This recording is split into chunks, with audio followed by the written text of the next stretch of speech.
성진종의 사이버 신학원 순서기 여러분, 저는 예배학을 맡은 배기철 교수입니다. 이 예배학이 목회학에서 빠져나가서 새로운 신학으로 빠져나가게 된 것은 불과 얼마 되지 않았습니다. 그러니까 예배에 대해서 어떤 정의도 없었고 또 예배를 어떻게 이끌어가야 될 것인가 하는 것을 정확한 정의를 내릴 수가 없었습니다. 그래서 많은 신학자들 가운데서도 이 부분에 많은 갈등을 일으켰습니다. 어떤 신학자들은 목회학이 우선이다, 그 다음 어떤 경우에는 설교학이 우선이다, 예배학은 뒤떨어져 있는 완전히 꼬다란 뭐랄까 볼짝 같은 그런 시세였습니다. 그런데 신학자들이 착각을 한 것이 딱 한 가지입니다. 그게 뭐냐? 일단은 모든 하나님의 자녀들 백성들은 믿지 않는 자는 불신자든 교회에 오게 되면 예배에 집중이 돼야 돼요. 그런데 예배에 집중이 안 되면 아무리 목회자가 설교를 해도 그 설교에 집중이 안 됩니다. 관심이 없어집니다. 네? 그러니까 은혜가 돼야 되는데 은혜가 안 되는 거 어디에 됩니까? 상처투성입니다. 상처투성을 가지다 보니까 기도해도 안 됩니다. 예? 일단 우리는 교회에 가야 되겠다. 비가 오나 눈이 오나 추우나 교회에 가야지 하는 생각이 들지 갈까 말까 하는 생각이 들어서는 안 됩니다. 그럼 목회 실패하는 겁니다. 그렇기 때문에 예배에 관심을 갖고 집중할수록 하는 것이 바로 목회자입니다. 그 다음부터 말씀입니다. 그때부터 목회 방향을 제대로 정해서 교회가 가야 된다는 사실입니다. 그런데 요즘은 어떻습니까? 열린 예배라 해갖고 물론 틀린 말은 아닙니다. 맞습니다. 그런데 장단점은 분명히 있습니다. 열린 예배예요. 옛날에 우리 목회자들이 예배할 때 하면 말씀 전하면 막 1시간씩 전하고 막 더 전하는 사람도 있고 그랬죠. 요즘은 딱 12시 땡 하기 전에 끝나야 돼요. 오전 예배도. 땡 하기 전에 더 가면은 아무리 좋은 설교라도 그때부터 내려가기 시작합니다. 이 때문에 목사님도 약속도 잘 지켜줘야 돼요. 지켜줘야 되는데 문제는 뭐냐? 열린 예배까지는 좋은데 거기에서 어떤 문제가 생기냐면 말씀을 짧게 하는 거야. 찬양을 많이 하고 그러고 이제 성도들이 주문을 합니다. 그게 올바른 예배가 될 수 있겠습니까? 목회자가 성도들 눈치 봐가면서 그 조건 받아주면서 목회를 하는 게 목회자입니다. 지금 여기에 많은 사람들이 모여야 되겠습니다. 열린 예배를 하는 거죠. 물론 그 사람들 방식은 좋습니다. 하도 지긋지긋하니까 열린 예배를 드려서 찬양이 막 살아나고 해서 목적은 참 좋습니다. 그런데 하나님의 자녀들은 하나님이 맡긴 양들은 근본 문제에서 해결되지 않는다는 사실입니다. 목회자의 고민은 어떠하든 간에 내게 맡겨진 양들이 은혜 가운데 임하게 해주는 것이 목회자의 직무입니다. 그래서 물론 이 책도 정확하다고 제가 선생 여러분들에게 말씀드릴 수는 없습니다. 그러나 이 책을 통해서 고리답답하게 제도적으로 묶인 예배학보다 차라리 어쩌면은 이 열린 예배도 참고를 하시면은 또 유익할 수도 있다 하는 것을 제가 전제로 말씀드리는 것입니다. 우리 교회가 살아야 지역도 살고 민족이 삽니다. 그러니까 이 교회와 신학교는 정말 뗄래야 뗄 수 없는 애인강입니다. 그런데 어느 한쪽이 따로 놀고 있으면 되겠습니까? 신학교에서는 목회자를 잘 배치를 해놔야 돼요. 또 교회에서는 하늘이 맡긴 양들에게 어떻게 하면은 빌려다 먹이는 것이 아니고 정말 하나님의 말씀의 능력대로 선포되게 하여 주어서 정말 은혜 가운데 임하게 해서 그동안에 꽉 쌓여있던 상처들이 다 치유가 되고 그때 기도의 능력이 일어나면서 하나님의 은혜를 이루어줄 수 있는 하나님의 백성들이 다 되게 하는데 저희 성신총회 사이버 신학원에서 이 예배학을 통해서 실천적으로 증거하도록 하겠습니다. 첫째, 예배의 본질과 의미. 예배는 말합니다. 예배는 하나님을 사랑하는 자들의 믿음의 표현이요 마음의 표현이라고 말합니다. 그것은 곧 신앙의 표현이라고 할 수가 있습니다. 역대하 7장 14절은 내 이름으로 일컫는 내 백성이라고 말씀했습니다. 그것부터 시작되어 있습니다. 그렇다.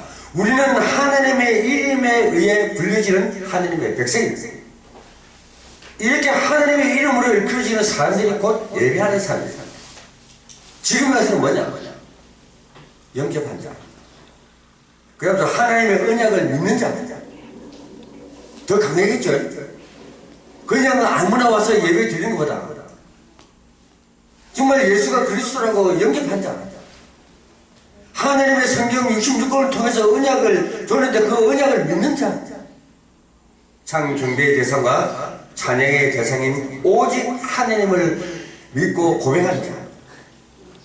전도와 선교가 이해된 자들이 모인 것이 예배를 드린다면 그같이 좋은 예배가 없을 것입니다. 근데 요즘 보면은 예배를 드린다고 하나 전부 다 어찌어찌고서 직분 때문에 예배에 참석하게 되고 내가 맡은 사명 때문에 와서 참여하게 되는 그런 것들을 우리 교회에서 많이 볼 수가 있을 것입니다. 예배는 그리스도인의 삶의 중심일 뿐만 아니라 기독교의 핵심이 있습니다. 성경은 예배로 가득 차 있습니다. 창세기부터 요한계시록까지 쉼없이 예배의 대상이 누구이며 어떻게 그 분을 예배할 수 있는지에 관해서 알려주고 있는 것입니다. 그럼에도 불구하고 우리는 예배란 무엇인가 라는 이 예배 정의에 대한 질문이 주어졌을 때 성경적인 정의는 차지하고라는 나름대로 그 정의를 가지고 그에 대해 자신있게 설명한 사람이 거의 많지 않습니다. 어떤 문제에 대해서 근본적으로 생각하고 원초적인 질문을 던지면 이에 답하는 것은 중요하게 여기지 않는 시대의 흐름에 현상하여 우리가 가는 것을 볼 수가 있습니다. 오직 하면 성도들이 뭐라 하냐면 목사님 제발 위로의 말씀에 메시지를 주세요. 설교해 주세요. 그래요. 그 틀린 말은 아닙니다. 예?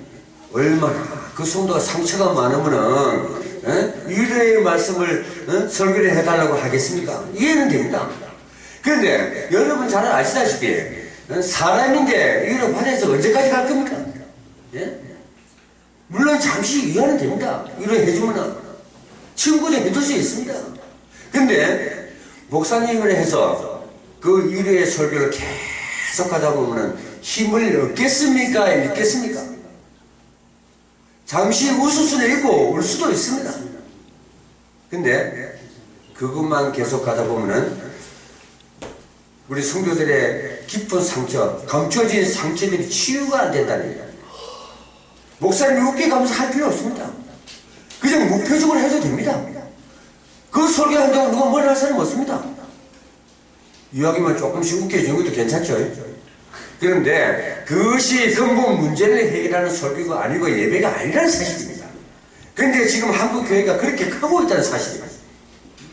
그냥 간섭 안 받고 아이고 니 잘한다 해서 시간 잘 지켜주고 지겹게 설교 안 하고 웃겨주고 하는데 그게 다 빠지더라.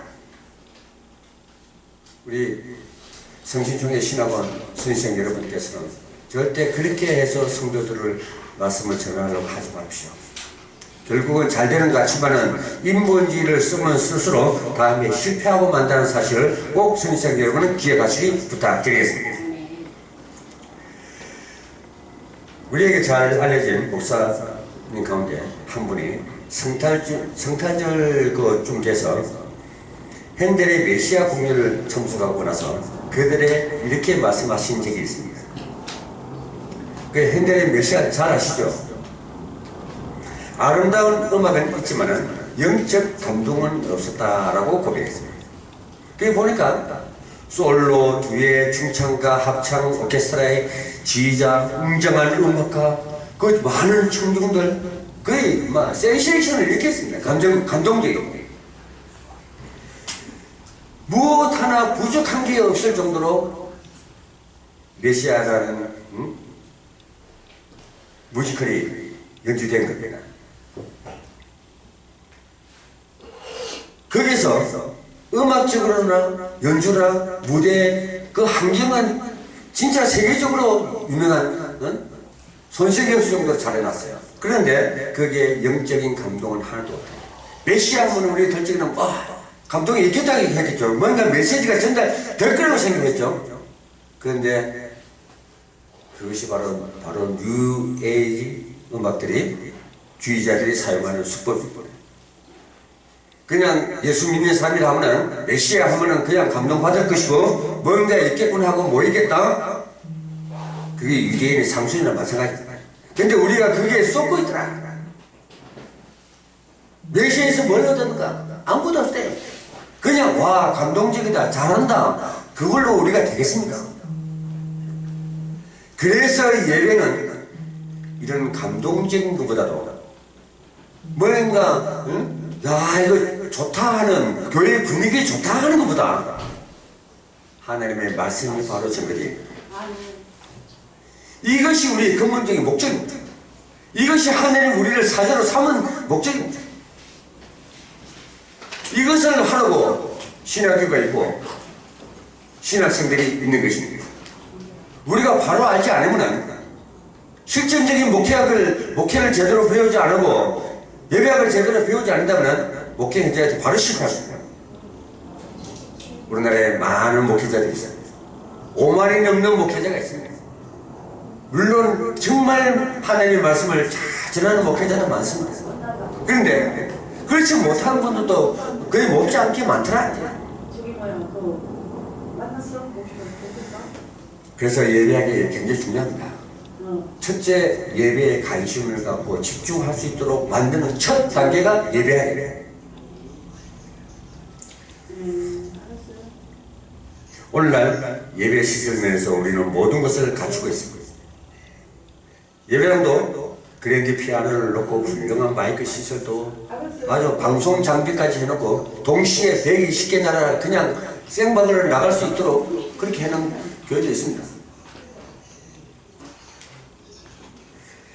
그런데 그거를 볼 적에는 성도들은 굉장히 좋아합니다. 좋아하는데 진짜 알맹이의 핵심이 빠졌다는 사실입니다. 그 알맹이는 뭐냐? 예배에 관심을 갖도록 어떤 방향으로 했으면 말씀이 집중되어야 된다는 거예요. 그런데 말씀을 온데간데 없습니다. 멋있는 목사 얼굴 쳐다보더라.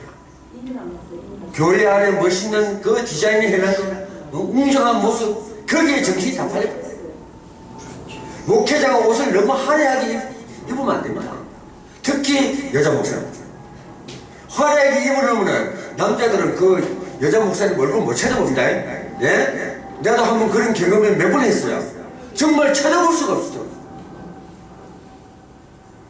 눈 바로 보면 다음부터 이상한 소리 듣습니다. 그래서 나는 말씀을 들어야 되는데 어떻게 하냐 이라고 듣는 기라. 시선이 말씀에 집중이 되지 않고 딴 데로 흘러가게 했으면 안 됐겠습니다. 특히 남자 목사들은 그런 분들이 뭐 다 못 봤습니다. 많이 못 봤는데 특히 간혹 가다가 약간 신비주의에 빠진 목사님들을 보면 대부분 그런 분들이 많아요. 옷을 막 천사같이 입고 내려오기도 하고 막 선녀같이 내려오고 입고 나오기도 하고 그런데 그거는 예배에서 목회에서 실패하는 길입니다. 내 안목을 그 목사의 일대로 눈을 돌려서도 안 되고 그 교회의 분위기에 돌려서도 안 됩니다. 오직 한 방향으로 집중이 되어야 된다는 사실만 명심하기를 부탁드리겠습니다. 이것은 정말 있어야 할 것이 무엇인지 모르고 놓치고 있다는 사실입니다. 어째서 성도들이 예배에 집중을 못하는가? 예배에 집중하는데 왜 말씀을 집중 안 하는가? 근데 왜 이 성도들이 기도가 안 되는가? 생각해 봐야 됩니다. 그런데 눈치코치 있는 사람들은 그걸 팍 알아채는데 눈치코치 없고 저 팔아먹은 사람들은 정말 그것도 모릅니다. 그걸 빨리 아는 사람이 빨리 전환됩니다. 그게 패러다임입니다. 예배의 패러다임을 바꿔야 되고 말씀의 패러다임을 바꿔야 되고 기도의 패러다임을 바꿔야 됩니다.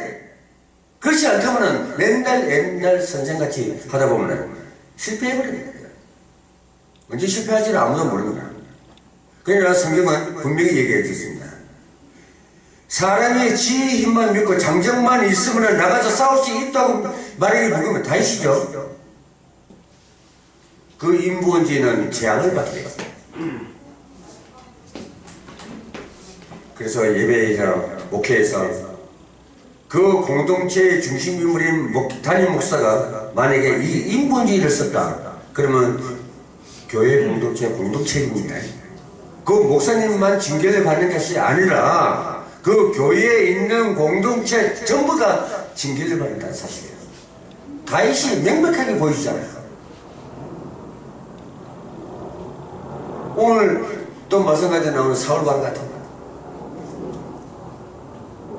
정말 3, 4대까지 망하는데 그 제일 1등 공신입니다. 성경이 완전히 그 표본을 삼았어요. 그러면 우리는 그것이 교훈이 되어야 된다는 거예요. 그런데 인본주의를 쓰더라. 예배와 목회와 말씀은 인본주의 쓰는 게 아닙니다. 인본주의 쓰면 안 됩니다. 그래서 제가 자신있게 대담하게 얘기할 수 있는 것은 제가 목회 현장에서 경험을 수없이 했기 때문입니다. 그래서 이렇게 해서는 안 되겠다. 또 이렇게 해야 되겠구나. 저는 솔직히 여기까지 올 때까지 전도사 때부터 시집살이 했습니다. 강도사도 시집살이 했습니다. 왜? 그 시집살이를 하면서 예배를 어떻게 해야 될 것인가, 또 제자를 삼으면 어떻게 설교하는 것을 가르쳐야 되는가, 세워야 되는가, 하지 말아야 될 것인가, 해야 될 것인가 하는 데 교훈을 얻었습니다. 그래서 예배하는 만큼은 자신있게 말씀할 수가 있습니다. 다음에 어떻게 설교학을 하게 된다면 설교를 어떻게 할 것인가, 복음적으로 어떻게 설교를 할 것인가, 이라는 것을 실천적으로 해나갈 겁니다. 그리고 예배학 도중에 중간에 가다가 성례식도 할 것입니다. 또 결혼 주례사는 목회자가 어떻게 할 것인가 하는 것도 할 겁니다. 이렇게 해서 여기서 완전히 배우고 나가셔야 됩니다. 한 가지 더 부탁드릴 것은 복음의 알맹이를 깨뜨리지 마시고 공부하면서 복음을 완전히 알아셔야 됩니다. 우리가 예배를 율법적으로 예배를 하다 보면 숨이 좀 막힙니다. 숨 쉴 구멍이 없습니다. 이 열린 예배다. 즉 다시 말씀하면 목회자도 성도들인데 눈치 안 보고 성도들도 목회자 눈치 안 보고 그냥 자유롭게 참 진리 안에서 자유롭게 가는 겁니다. 자유의식대로. 그러면서 질서를 지켜줘야 된다. 그래서 예배에서 기도도 가르쳐줘야 되고 대표기도가 어떤 것인지 가르쳐줘야 되고 그리고 예배 시간을 어떻게 참여해야 되고 또 성찬식 때는 어떻게 해야 되고 한 가지부터 10가지 다 가르쳐요. 예배에 성공하는 길을 가르쳐주는 자가 정말 지혜로운 목회자입니다. 그걸 하기 위해서 예배학을 먼저 시작했어요. 성경 속의 인물들만 그런 것이 아닙니다. 오늘날 한국 교인들은 하느님께 영광을 돌리는 것이 예배라고 말하면서 한편의 감동적인 설교를 듣는데 더 많은 치중을 합니다. 더 관심을 갖습니다. 드라마를 보면은 여러분 감동적인 것도 있지만 눈물 나는 것도 있고 참 웃음이 나는 것도 있습니다.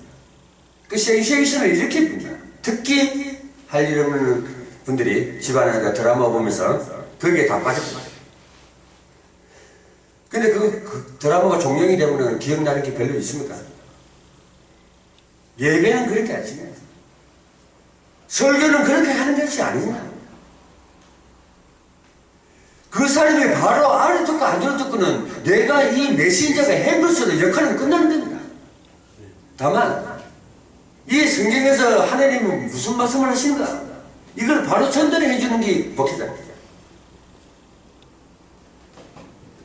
메신저가 잘못 들었어. 성도들이 골병들어 가는 건 어쩔 수가 없어. 근데 메신저는 정확하게 줬는데 성도들이 잘 못 알아들어. 근데 반대로 목회자가 주선 전해서 그냥 보편적인 설교를 그냥 했어. 그러면 성도들이 뭐라 하지 않습니까? 아이고, 저거 어느 시대의 설교를 지금까지 합니다. 그런 소리 듣는 목회자가 너무 많습니다. 왜 그러냐? 복음 깨달은 목사님은요, 평생 죽을 때까지 설교할 제목이 다 나옵니다. 기도 제목이 다 나오는 거야. 그거 모르니까 맨날 3일씩 금식기도 하면서 설교 준비하죠. 예배 준비하죠. 왜 그렇게 합니까? 할 필요가 없습니다. 그거. 이 성경을 알고 나면요, 성경 표제만 나오고 제목만 나오면 설교 다 해보면 그걸 모르니까 유명한 신학자들 책, 설교집 다 찾아가면서 그거 하느라고 하는데, 우리는 정말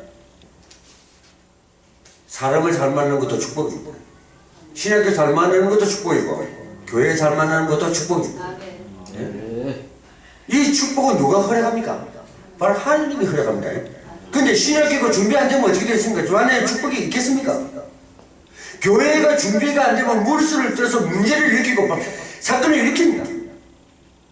그렇기 때문에 교회도 준비가 돼. 그래야 하나님 마음 놓고 사람 갖다 붙여요.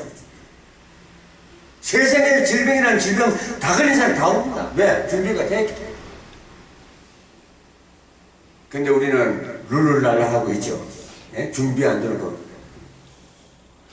환자들은 몰려면 겁먹습니다. 교회 목사가 제일 겁먹는 사람이 누군지 압니까? 정신병자들. 예? 귀신 들리고 정신병자 오는 건 제일 겁냅니다. 왜? 감당이 안 되거든. 교회는 복음병원입니다. 복음병원인데 지금 싸우는 병원으로 바뀌어버렸죠. 준비한 데 의사들이 없지요. 그래서 우리는 전문적인 의사들을 만들어내는 신학교가 돼야 돼요.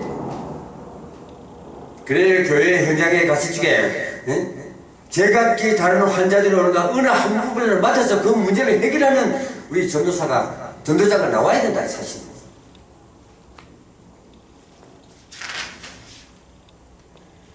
예배가 무엇이며 예배를 어떻게 드리는 것인가를 알 때만 하나님께서 원하시는 바른 예배, 영광과 참 기쁨을 이제 하나님께 줄 수가 있고, 하나님께서 허락하시는 것은 영과 진리로 드리는 예배를 드릴 수 있도록 환경을 만들어 주신다는 것입니다. 오늘은 여기까지 강의를 하고, 다음 주에는 예배 어적 의미라는 제목으로 강의를 하도록 하겠습니다. 감사합니다.